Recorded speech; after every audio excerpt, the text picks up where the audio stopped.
Mr. Morgan, we getting close, are we? We ought to be, according to the picture writing Marianne gave me. Hold up that torch, Dutch.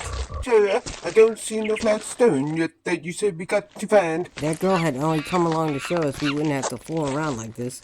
You've lived among these Indians long enough to know that women cannot come on sacred ground. She's High Priest's daughter. You think she'd take a chance on Taboo?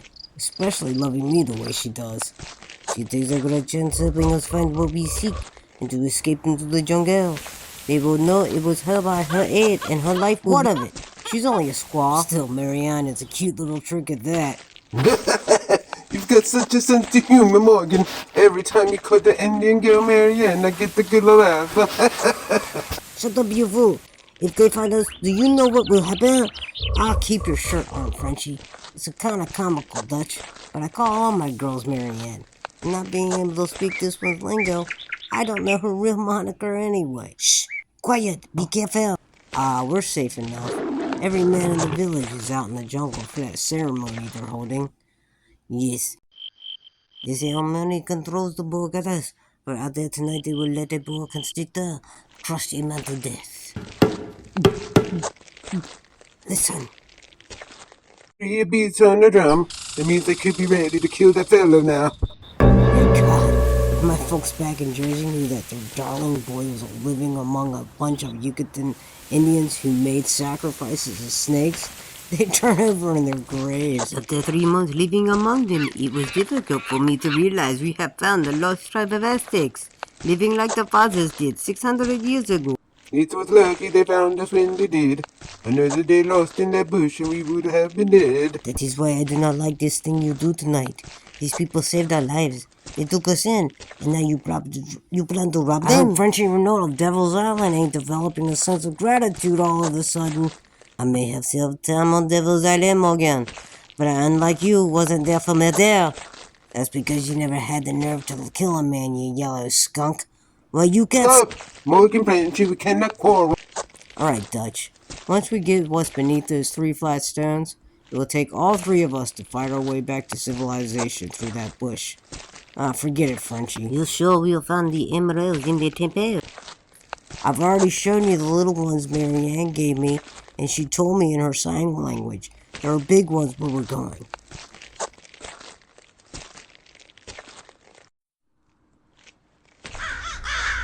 Look! Morgan Frenchy, here are 3 flat stones. This is a place. We found it. Now don't try to lift them. There's a trick to it. She showed me in the picture writing. You push the stone in the middle. I got it! Look at that! Passes it open. The temple's underneath. Come on, down the stairs. I don't like this place. What's the matter? I don't know. It's just a feeling I have. I feel something too. Both of you is yellow. Give me the torch. I'm going down these stairs. You can't call me yellow. Then prove you're not. Come on. It's dark. Put up the torch.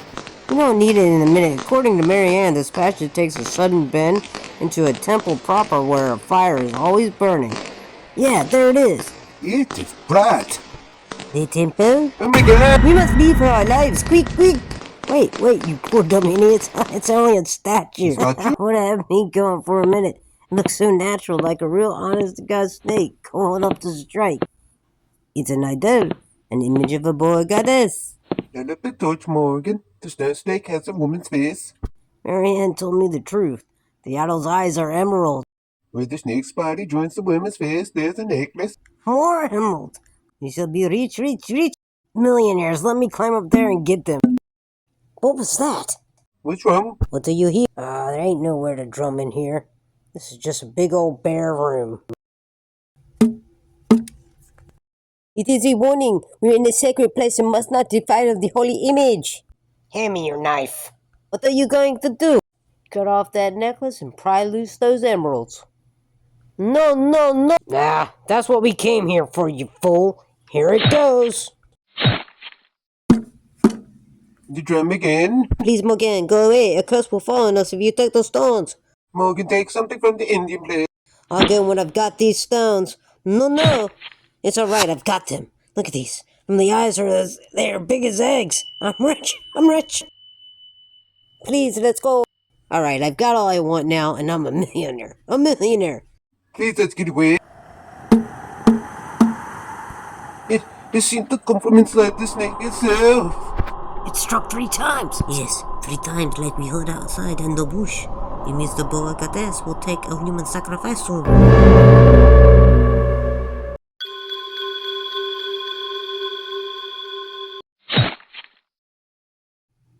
You guys whine like a pair of old women. We got away from the Indians okay, didn't we? And with another day's chopping, we'll be safe out of this jungle and back to civilization. Forget about a curse and something following us. You're not out of the jungle yet. There is something following us, Mogon. I've seen it, all about us in the bush. It is something I know. It's death. Oh, your grandmother. I'm like a Frenchie. I did not like the drum beats when we left the camp. Are you guys dumb enough to think a heathen statue of a big snake with a woman's face can really do you any harm? It is not the statue I fear, but the things it stands for. People's thoughts and their beliefs. Listen, Mogon. All gods are same with the different names. For how many centuries we do not know. An intelligent race has worshipped and feared that great snake we have insulted. Huey. 3 times. Let the drama be like before the Boa Goddess takes the sacrifice.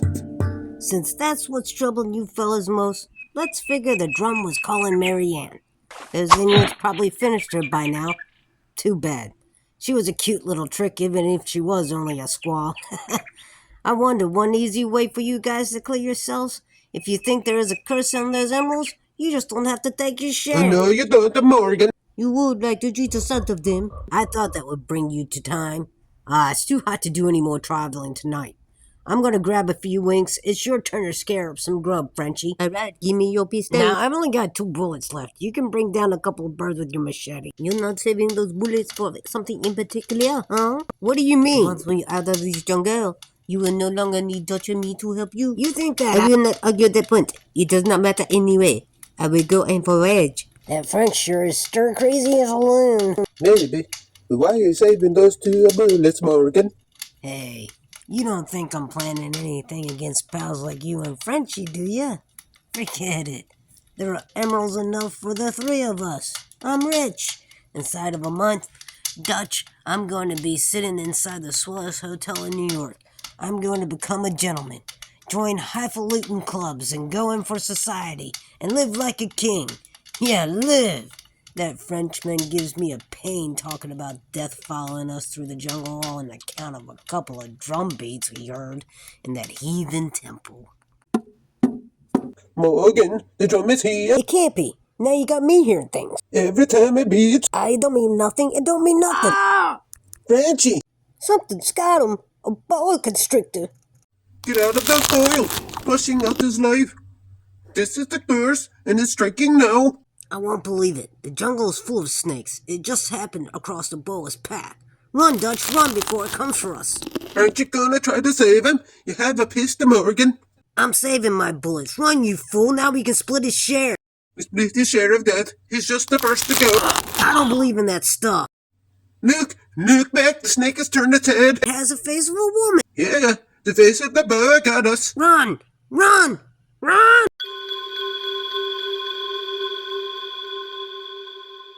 Sure, young fella. I'm not stuck up like ordinary millionaires. I'll be glad to give your newspaper the true story of how me and Dutch got here to New York. I am certainly much obliged, Mr. Morgan. You realize how interested the public is with the man who owns the largest emerald on Earth.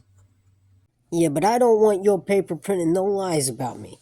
Don't you be like those other fellas who wrote that I'm nervous old man because they saw me pacing up and down the room like I'm doing now. I don't, you say. I'm feared of nothing.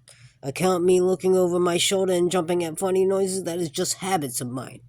And don't you dare write there's curses on my emeralds there. Of course not, Mr. Morgan. That sensational stuff that you object to was all printed with a flash came in from an Associated Press. Seems 2 madmen had stumbled into a little settlement in the Yucatan with a pocket full of emeralds, and a story of a 3rd man had been crushed to death by a boa constrictor with a woman's face. We couldn't pass up a yarn like that even if we knew it was ridiculous. And it was ridiculous. Two men have just chopped their way out of the jungle. They're apt to say anything. You're right, that stuff was all a lie. Don't forget to print how I tried to save my partner Frenchie with the big snake got him. And don't say the snake had a woman's face. It didn't. That was imagination. And there ain't no curse on my emeralds. None that could reach beyond the jungle, anyway. What was that, Mr. Morgan? Oh, nothing. I was just talking to myself. The jungle will make you do things like that, young fella. It's great to be back in the city again. No snake can follow me to a big town like New York. You've spoken of your friends Frenchie and Dutch. Will you give me their proper names, Mr. Morgan? Frenchie's dead. If I could only forget how he died. Oh, excuse me. The name I knew Frenchie was Jean Renault. Dutch's real moniker was Adolf Appelman. Adolf Appelman? Yeah, he beat it out to Chicago once we hit the USA. He ain't nice to you reporters guys like me. Don't like his name in the papers, but you can print he don't believe in no curse neither. Mr. Morgan, haven't you seen this morning's paper? Not yet, I just got up. What a story this will make. No one would dream he was your partner. What's the matter with you? What are you doing on the telephone? Hello, give me extension 212195. Look at the front page, Mr. Morgan. Read those headlines. Last night in Chicago hotel room, Adolf Appelman was crushed to death, every bone in his body broken. Hello, give me the city editor. The drum beats I heard last night were not a dream. City desk, you there? Get this whopper of a story. The guy crushed to death in Chicago last night was the partner of the bird. I'm next.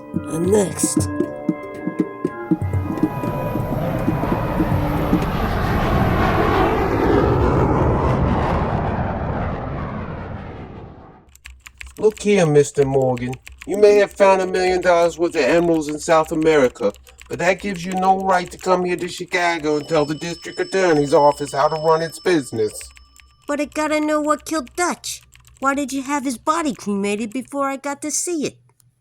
For one reason, his wife ordered it right after the inquest. His wife? You've already been told Mr. Appelman was married to Miss Smith a few hours before his death. Another reason was the body too horribly crushed to serve any clues to the method of murder. Crushed like poor Frenchie? But you said it wasn't a snake that did it. Swear it could have been a snake. My dear Mr. Morgan, despite the wild newspaper theories, boa constrictors do not crawl promiscuously through Chicago. And if they did, there could have been no way for such a monster to enter or leave Mr. Appelman's room. No way for it to come here from the jungle. Where was Dutch's wife when it happened? Out of the room at the time, she says. But no woman on earth could have crushed your partner as we found him, if that's what you're driving at. I was only wondering if she had seen anything. If I could only know the way he died. Come in. Excuse me, sir, but there's Miss Appelman here to see you. We'll ask her to come in. Now, Mr. Morgan, you can talk to her yourself if you like. How do you do? Oh, good morning, Miss Appelman. I'm sure you'll be glad to meet your poor husband's former partner, Mr. Morgan. We have met. That's funny. I do feel like you and me have met someplace before. I meant Dutch has spoken of you before. Oh, I see. But your face is somehow familiar. What was your name before you married him? My first name is Marianne. Marianne? Poor Dutch. Told me that's the name he preferred of your woman.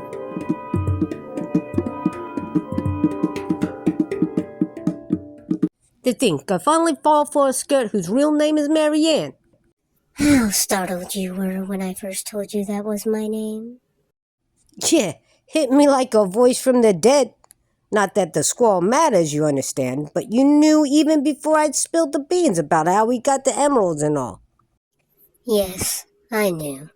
Dutch had told me everything. I don't know what I've done with Dutch since Dutch was killed. A man needs someone around so he won't be all alone to think things. After we're married tomorrow, it'll be better still. Only I wish you wouldn't have made me wait a whole year. Yeah, a year and nothing has happened to me. I always knew that curse was just a bunch of hooey. You have no fear at all anymore? Me? I never was afraid of anything.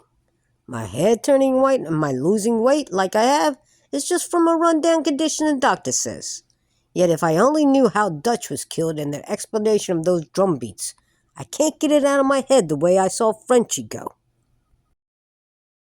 You have explained it all perfectly naturally to me 100 times. You have no real faith in heathen gods, you know. Of course not. It was just imagination. The boa I saw in the jungle did not have a human face. That's an awful way to die, like Frenchie. Marianne, did you ever see a man killed by a boa? Wraps itself around you, coil on coil, doubling and tripling its own strength, and its eyes looks into his and fascinates him until he's dumb and helpless. Slowly, the coils tighten until the bones crack like pipes and flesh becomes like putty, and he only screams once, just once. I can't die like that. I won't die like that. I'm now rich. I've become a gentleman, and I'm crazy about you. I want to live. Oh, you don't believe in curses, do you, Marianne? You don't believe in crawling thing from a jungle could reach me even here? If I believed in the curse, I would believe neither distance nor civilization would have the power to stay its vengeance. But you don't believe. Tell me you don't, like me. Tell me you think it's all bunk. Yes, I say it like you. Isn't it fortunate we can tell ourselves such things? Isn't it so terrible to be afraid? For I of God, wished to punish hard for a long time before I struck. I would make my victim fear. Don't talk like that. Sometimes you make me afraid because I don't know what you mean. It'll be alright when we are married tomorrow. Then I will have you to talk all the time and learn to understand you. You haven't forgotten my wedding present. I would have the great emerald you took from the Aztec temple. Yeah, like I promised. Then with the one Dutch gave you, you will have the 2 greatest emeralds in the world, the eyes of the Boa Goddess. It will be nice to have them. They will match your own eyes, Marianne, for they are green like the emerald. They fascinate me, green and deep like the emerald, like the eyes of the Boa Goddess. At last, Marianne, everyone is gone and we're alone. You're my wife now, kiss me. Wait. You mustn't keep your husband waiting. A year I've waited for you, Marianne. You shall wait a short time longer. No other woman has put me off like you have. And I'm crazy about you, just nutty about your eyes. They fascinate me, green like emeralds. Why didn't you bring your emeralds, the eyes of the Boa Goddess, at our wedding? I shall wear them now, for you are alone. Are you going to put them on now? Well, that's swell. God, I'm like a kid with you. When I finally fell, I fell hard. I won't be afraid no more. You'll always be with me. You won't leave me on our wedding night like you left Dutch a year ago. I will not leave you. I did not leave him. If you hadn't have left him, you'd known what killed him. I do know what killed him. Then why ain't you ever told me? Say, what are you talking that way for? Why are you standing there with your back turned to me? What are you doing, Marianne? You seem to be growing taller, thinner somehow. What are you doing? Turn around so I can see you. Let me look into your eyes. Look. The emeralds are your eyes. Yes, the Boa Goddess. That drum means... I claim my final sacrifice. No, I can't move. I only stare into your eyes. Your body is lengthening and changing into a monster snake. Soon I will coil around you, fold over fold. No! You will only gaze in my eyes and whimper. Only when my coils tighten will you scream. Just once, then will I give you your promised kiss, the kiss of death. For Marianne, who was only a squaw, I begin to coil. Cold, so cold. No, I can't die. Morgan, for defiling a people's faith, I bind your feet. Morgan, for betraying a people's hospitality, I bind your arms. Morgan, for destroying a woman's love, I bind your heart. For this you have been left last of 3. Today, as you yourself love, as after a year of mortal fear you expire to happiness and peace, today I coil about your worthless soul like crack. Oh, oh, oh!